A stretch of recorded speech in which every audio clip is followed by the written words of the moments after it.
Et vous l'avez peut-être vu passer sur les réseaux sociaux ce week-end. Une courte vidéo montrant une personne transsexuelle se faire agresser gratuitement. Une séquence qui a fait réagir les internautes outrés de voir ces violences proliférer dans notre société. Nos journalistes Nicolas Pérez et Meriteato sont allés à la rencontre de l'association Cousin-Cousine pour comprendre l'étendue de ce fléau. Regardez.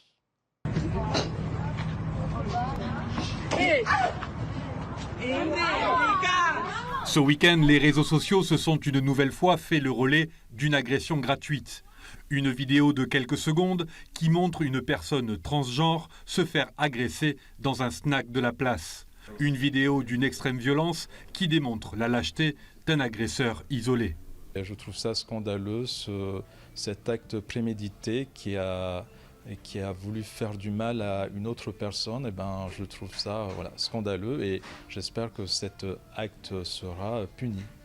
L'association Cousin-Cousine, qui vient en aide aux personnes LGBT victimes de ce type d'agression, se réserve le droit d'une action en justice.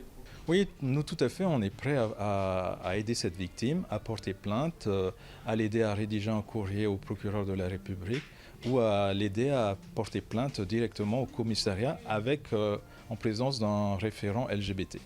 Car outre l'agresseur, se pose aussi la question des complices et des personnes autour, souvent passives face à de tels actes. Moi, c'est ce qui m'a aussi choqué énormément et c'était cette préméditation avec ce caméraman, les personnes autour et rien pour défendre cette personne.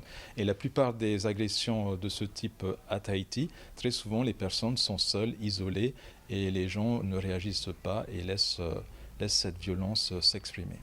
Alors que l'État vient de nommer un ambassadeur aux droits LGBT et souhaite intégrer des référents dans chaque commissariat et gendarmerie de l'Hexagone, la Polynésie, selon l'association, aurait du mal à intégrer ce type de mesures. C'est très difficile. On a déjà à plusieurs reprises approché les autorités des forces de l'ordre, la gendarmerie. On leur a envoyé des courriers pour être rassurés que les mesures prises par le ministre de l'Intérieur sont aussi applicables en Polynésie. Et donc on souhaite vraiment que ces mesures soient disponibles pour nous aider à faire face à cette violence. Pour le défenseur des personnes LGBT, il faut que la peur change de camp. À l'instar des agressions intrafamiliales, les victimes ne doivent plus se laisser faire. C'est en devenant courageux et en allant porter plainte et en dénonçant ces actes scandaleux et violents et qu'on va faire évoluer les mentalités parce qu'on doit être accepté dans la société. À quelques jours de la journée internationale contre l'homophobie et la transphobie, ce fait divers rappelle une nouvelle fois l'urgence de prendre des mesures concrètes pour l'intégration de ces personnes.